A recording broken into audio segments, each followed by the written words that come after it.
ఓం శాంతి. ETV live ఆధ్యాత్మిక channel ప్రేక్షకులందరికీ కూడా స్వాగతం. మనసు యొక్క పని ఆలోచించడం, మన బుద్ధి యొక్క పని ఆలోచించిన దాన్ని నిర్ణయం తీసుకోవడం, తర్వాత వచ్చేది ప్రాక్టికల్ స్వరూపం. మనం ఏ కర్మలు చేస్తామో అది మన ఆత్మ యొక్క సంస్కారాలు అయిపోతాయి. మన అంతర ఆత్మ యొక్క సెన్స్ ఆర్గన్స్ ఈ మూడు అన్నమాట: మనస్సు, బుద్ధి, సంస్కారము. మనస్సు పని ఆలోచిస్తూనే ఉంటుంది. Okay, negative, positive, necessary and waste తన పని అది చేస్తూ పోతూ ఉంటుంది. కానీ మన బుద్ధి మాత్రం జడ్జి సమానంగా జడ్జ్మెంట్ ఇస్తుంది. ఇప్పుడు ఈ రోజుల్లో ఎన్నో రకాల కేసులు అవుతూ ఉంటాయి. పోలీస్ స్టేషన్ చుట్టూ తిరుగుతూ ఉంటారు.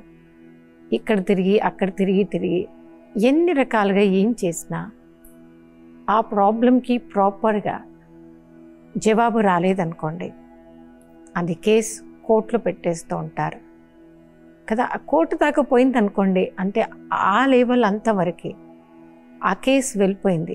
చిన్న వాడితో సాల్వ్ అవ్వకపోతే అప్పుడు కోర్టులో ఉండేటువంటి లాయర్ల పని ఆలోచించడం. బట్ ఫైనలీ జడ్జిమెంట్ జడ్జి గారు ఇస్తారు. ఒక్కసారి జడ్జి గారు తన సీట్లో కూర్చొని ఫైనల్గా జడ్జిమెంట్ ఇచ్చేశారనుకోండి, కోర్టు నుండి జడ్జిమెంట్ వచ్చేసాక దానికి తిరుగు ఉండదు అని చెప్పేస్తూ ఉంటాం. అంత జడ్జిమెంట్ ఇవ్వగలిగేంత పవర్ మన యొక్క బుద్ధికి ఉంటుంది.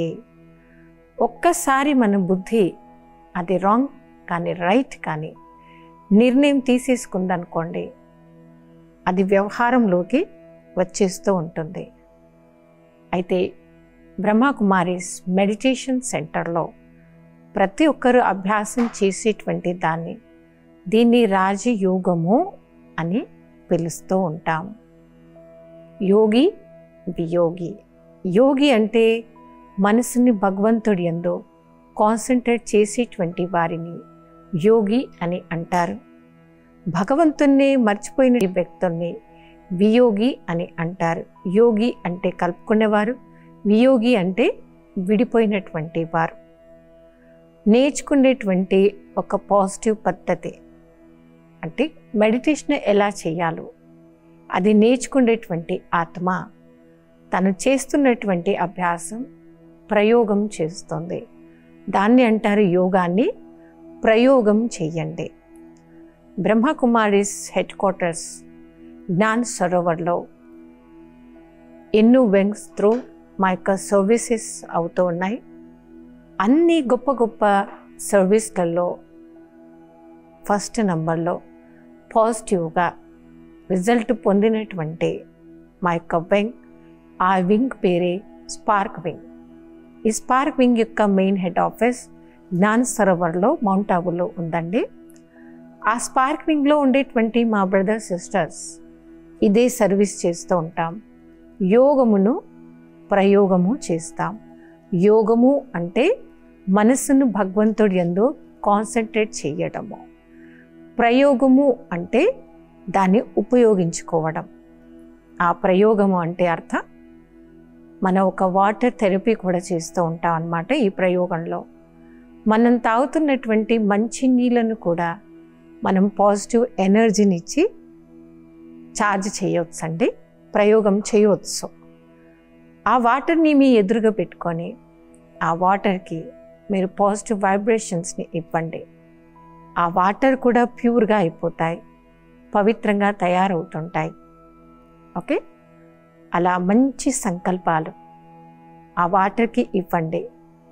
ఏమి ఇవ్వాలంటే ఆ వాటర్కి నేను చాలా శుద్ధమైన ఆత్మ, నేను పవిత్రమైనటువంటి ఆత్మ, నాలో ఎంతో గొప్ప విశాలమైన శక్తి ఉంది అనేటువంటి ఒక మంచి థాట్స్ 10 to 12 టైమ్స్ యొక్క పాజిటివ్ సంకల్పాలు మీ ఎదురుగా ఉన్నటువంటి ఆ వాటర్కి మంచి సంకల్పాలని అందించండి. దాన్నే అంటారు ప్రయోగి అవ్వడం. యోగము రెండో సబ్జెక్టు, ప్రయోగం చేయటం. మన యొక్క శ్రేష్ఠ సంకల్పాలు, గుడ్ వైబ్రేషన్స్ మన వాటర్కి ఇవ్వచ్చండి. అలా ప్రయోగం చేయవచ్చు. అలాంటి ప్రయోగాలు వాటర్ థెరపీయే కాకుండా ప్రకృతికి కూడా మనం ఇవ్వచ్చు. లాస్ట్కి ఆ జబ్బుతో బాధపడుతున్నటువంటి ఒక పేషెంట్కి కూడా మనం ప్రయోగం చెయ్యవచ్చు. వారికి కూడా మీలో ఉన్న ఆ పాజిటివ్ సంకల్పాలు, పాజిటివ్ ఎనర్జీని వారికి మీరు అందించవచ్చు. మీకు రిజల్ట్లు చూపిస్తూ ఉంటారు. నేడు ప్రపంచంలో బ్రహ్మకుమారి స్పిరిచువల్ ఆర్గనైజేషన్ అంటే 110 కంట్రీస్లో ఫేమస్ అయిపోయాయి. అన్ని చోట్లలో ఇంత సక్సెస్గా అవ్వడానికి గత 87 ఇయర్స్ నుండి బిగ్గెస్ట్ స్పిరిచువల్ ఆర్గనైజేషన్ యొక్క సర్వీసెస్ ఫస్ట్ నంబర్లో ఉండేటువంటి సిస్టర్స్ ద్వారా రన్ అవుతున్నటువంటి నిర్విఘ్నంగా సఫలమైనటువంటి ఏకైక సంస్థ బ్రహ్మకుమారి స్పిరిచువల్ ఆర్గనైజేషన్ యొక్క సర్వీస్. మా సేవా కేంద్రాలు ఇన్ని రకాలుగా సక్సెస్ కావడానికి ఈ రెండో పద్ధతిని మేము ఎంచుకున్నాము. దాన్ని మేము ప్రయోగం చేయడం అని అంటూ ఉంటాం. ప్రయోగం చేయడానికి good time and best time early morning. దాన్ని బ్రహ్మ ముహూర్తము అని అంటారు. మామూలుగా బ్రహ్మ ముహూర్తానికి భక్తిలో కూడా ప్రథమ స్థానం ఉంది. ఆధ్యాత్మిక క్షేత్రంలో జ్ఞానంలో కూడా ప్రథమ స్థానంలోనే ఉంది. మీరు నేర్చుకున్న యోగాన్ని ప్రయోగం చెయ్యండి. అది ఎప్పుడు వ్యర్థంలో పోదు. వాటర్ పైన చేయొచ్చు, ప్రకృతిపై కూడా చేయొచ్చు. ఖచ్చితంగా మీకు సక్సెస్సే అవుతుంది, దొరుకుతుంది కూడా. అలా ఈ వింగ్ త్రూ కొన్ని పొలాలలో కూడా మా బ్రదర్ సిస్టర్స్ ప్రయోగం చేశారండి. అక్కడ ఎరువులు ఏమీ వేయలేదు మా బ్రదర్ సిస్టర్స్. వారు ఎక్కువగా ఎరువులు వేస్తూ ఎక్కువ ఖరీదైన పురుగు పట్టకుండా, అది పట్టకుండా, అలా అవ్వకుండా ఏమీ చేయకుండా పొలంలో కూర్చొని వారి పాజిటివ్ ఎనర్జీ శక్తిని ప్రయోగం చేశారు ఆ పంట పొలాలపై. అలా పంట పొలాలపై కూడా ప్రయోగం చేసిన తర్వాత ఏ కష్టము నష్టము లేకుండా మంచి మంచి ఫ్రూట్స్ వచ్చాయండి. ఇది ప్రాక్టికల్గా చేసి చూయించినటువంటి స్పిరిచువల్ ఆర్గనైజేషన్ యొక్క సర్వీసెస్ మా సంస్థలో మేము చేస్తూ ఉన్నాం. అక్కడ పొలం ఏదైతే పంట పొలాలు ఉండేవో ఆ ఫ్రూట్స్ అంతా ఫ్రెష్గా రావడం చూసి వారి వారి విలేజ్లలో ప్రయోగం చేసినటువంటి వాళ్ళ ఈ విలేజెస్లో బ్రహ్మకుమారిస్ క్లాసెస్ నేర్చుకుంటున్నటువంటి మా బ్రదర్స్కి, పంట పొలాల్లో పనిచేస్తున్నటువంటి అక్కడ సిస్టర్స్కి, అక్కడ గవర్నమెంట్ త్రూ నుండి కూడా వారికి ఎన్నో ప్రైజెస్ వచ్చాయండి. మీడియా కూడా కవర్ చేశారు ఈ న్యూస్ని. వీరు ప్రాక్టికల్గా ప్రయోగం చేసి సక్సెస్ అయ్యారు. ఇది ఆర్డినరీ ఆర్గనైజేషన్ కాదు అని మా సంస్థకి గొప్ప గుర్తింపు కూడా వచ్చింది. అదేవిధంగా బ్రహ్మకుమారిస్ యొక్క సర్వీసెస్లో మెడికల్ వింగ్ కూడా ఉందండి. ఆ మెడికల్ వింగ్లో కూడా ప్రయోగమే చేశారు. మెడికల్ వింగ్లో స్పెషల్లీ హార్ట్ పేషెంట్స్కి వారి యొక్క హార్ట్లో 50%, 60% బ్లాకేజెస్ ఉన్న వారికి కూడా వారికి పాజిటివ్ డైట్, వారికి మంచి exercise plus meditation, good diet, exercise, meditation, ఈ మూడు ఆ మెడికల్ వింగ్లో ఉండే వారికి వాళ్ళు భరిస్తున్నటువంటి పీడ నుండి బయటకు రావడానికి ప్రయోగం చేయడం జరిగింది. ప్రయోగంలో వారికి నేర్పించింది, చూయించింది ఇదేనండి. ఏ పాజిటివ్ ఎనర్జీ మీరు రిసీవ్ చేసుకున్నారో, ఏ పాజిటివ్ శక్తి పరమాత్మ మీకు ఇచ్చారో, పంచాడో ప్రాపర్గా మీరు వాడుకోండి.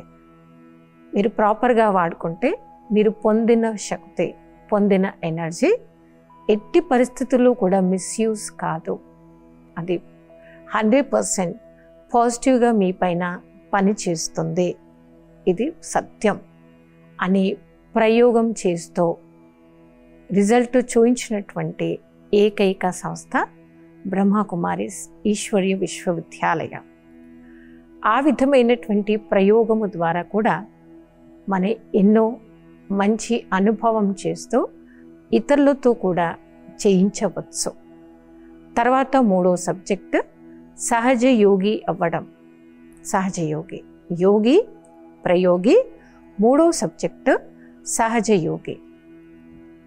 ఒక ప్రియుడు ప్రేయసి ఉన్నారనుకోండి, ఆ ప్రియుడు ప్రేయసిని మర్చిపోలేడు, ప్రేయసి ప్రియుణ్ణి కూడా మర్చిపోలేడు. దాని గురించే లైలా మజ్నీ గురించి ఎన్నో గొప్ప స్టోరీస్ మనం వింటూ ఉంటాం. ఓకే, ఒకసారి లైలా ఒక చిన్న పెన్ను, గుండు పెన్ను తీసుకొని మహల్ అంతా తిరిగిందంట. ఎక్కడన్నా పేపర్కి పెట్టేసిరా అమ్మా అని అంటే, ఆ సూదిని పట్టుకొని అన్ని గంటలు తిరిగి వారి మదర్ దగ్గరికి వచ్చిందంట. ఏమని, అంత చిన్న సూదిని పేపర్కి పెట్టమంటే ఇంత బిల్డింగ్ అంతా తిరిగి వచ్చావమ్మా, ఏంటి నీ ప్రాబ్లము అని. ఆ లేడీ ఏం చెప్పిందంటే, ఈ సూది నేను ఎక్కడ పెట్టి కూర్చున్నా కానీ నా ప్రియుడికి కుచ్చుకుంటుందో ఏమో, నాకు క్యాలెండర్లో చూసినా ఎక్కడ చూసినా ఆ ప్రియుడే కనిపిస్తున్నాడు అని చెప్పేసిందంట. సహజ యోగి అంటే న్యాచురల్గా ప్రతి కర్మలో మనకి భగవంతుని యొక్క స్వరూపము, అంటే భగవంతుడి యొక్క రూపమే కనపడుతూ ఉండాలి. మన యొక్క ఆలోచనలు, మన యొక్క ప్రయోగము, ప్రతి అడుగులో ప్రతి విషయంలో పరమాత్ముడు మాత్రమే ఉంటే ప్రతి పనిలో మనకు ఆ భగవంతుని యొక్క హెల్ప్ అనేది కనిపిస్తూ ఉంటుంది. మరి ఈశ్వరుడు అంటే సర్వాంతర్యామి, సర్వవ్యాపకుడు అని అనుకుంటూ ఉంటాం. కానీ నిజానికి మనం చేస్తున్న ప్రతి కర్మలో యోగి ఆత్మ, ప్రయోగి ఆత్మ సహజ యోగి అయిపోతుంది. కాబట్టి వారికి సహజంగా భగవంతుడు తోడు ఉన్నట్టుగా, శక్తి ఇస్తున్నట్టుగా వారు ఎక్స్పీరియన్స్ చెయ్యగలుగుతారు. ఆ విధంగా సహజ యోగి అయినటువంటి యోగి ఆత్మ వారు హ్యాపీగా ఉంటారు, న్యాచురల్గా ఉంటారు. ఏది కూడా బరువు మోస్తున్నటువంటి ఫీలింగ్స్లో వారు రారు.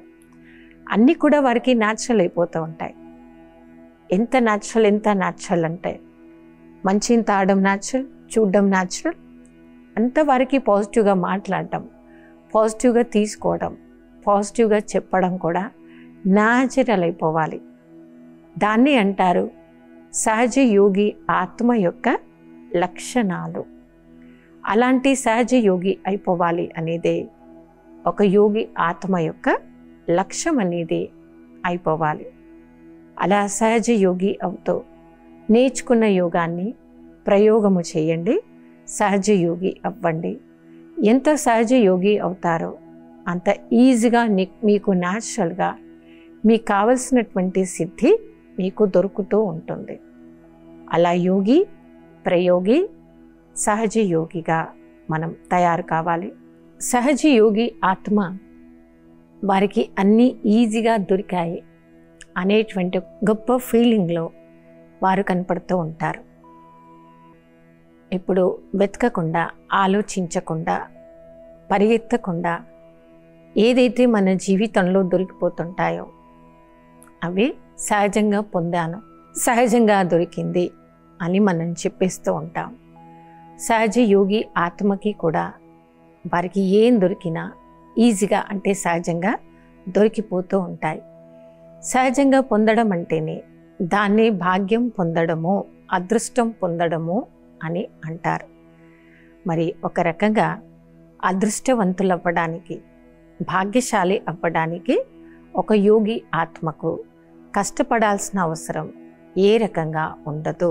అన్నీ న్యాచురల్గా వారికి దొరికిపోతూ ఉంటాయి.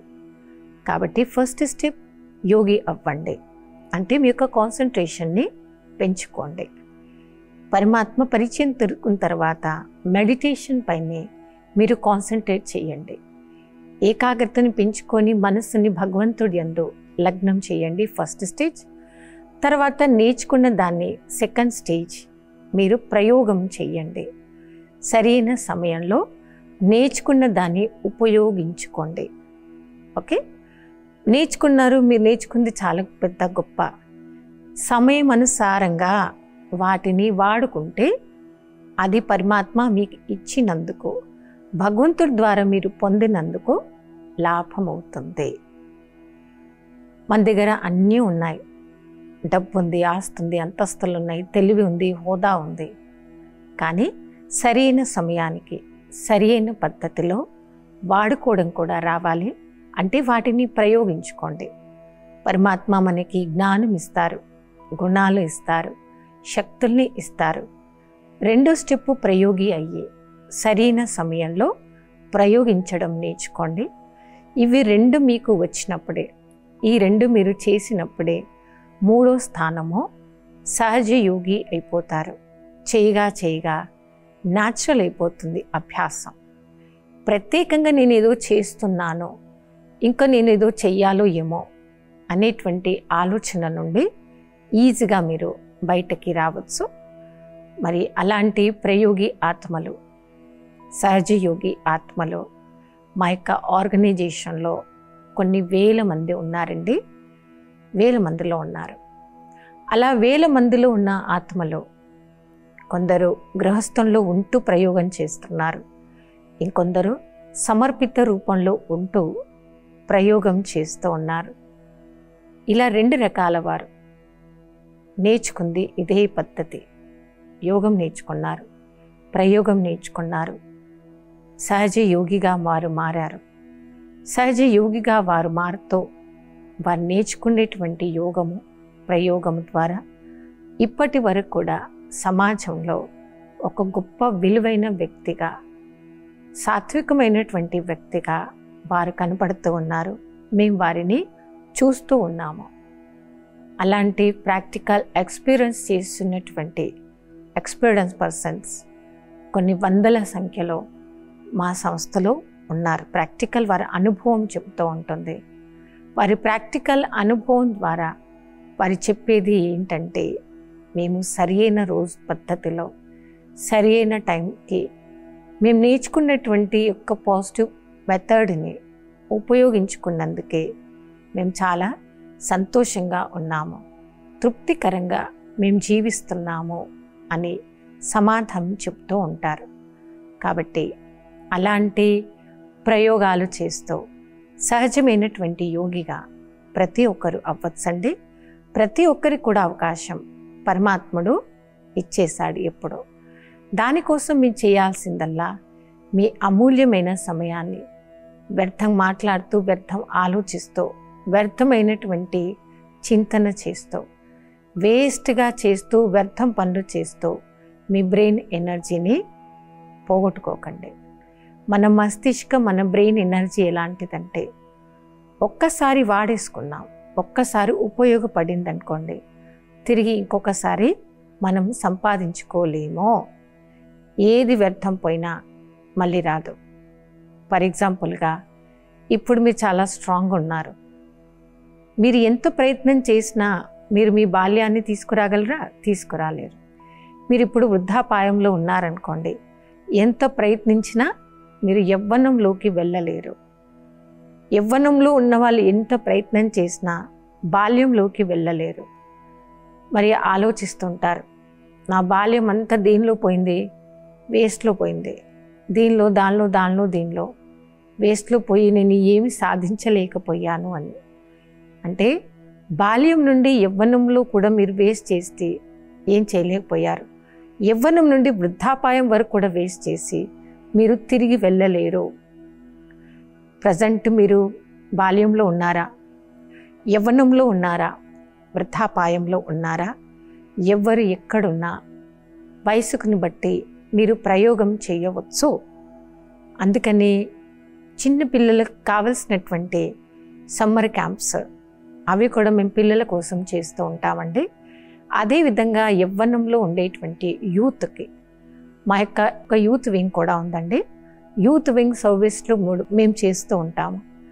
అలా యూత్ సర్వీస్ సక్సెస్ఫుల్గా కొనసాగుతోంది మా ఆర్గనైజేషన్ సర్వీస్లో.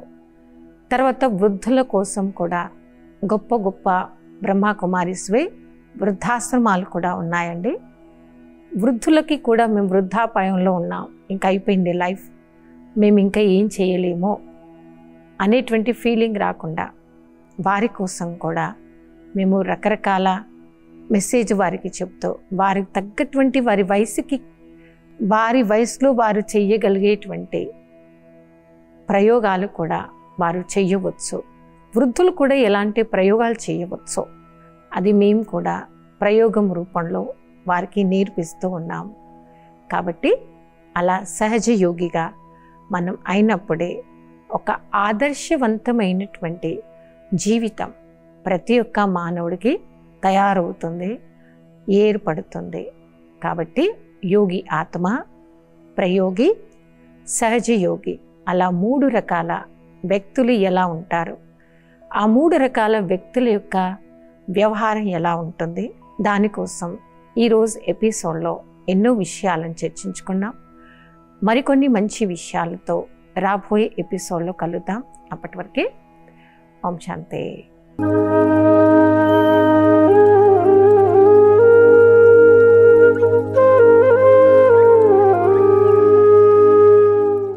ఈ కార్యక్రమాన్ని తిరిగి చూడాలనుకుంటే www.youtube.com/@ETV Life Spiritual లో చూడవచ్చు.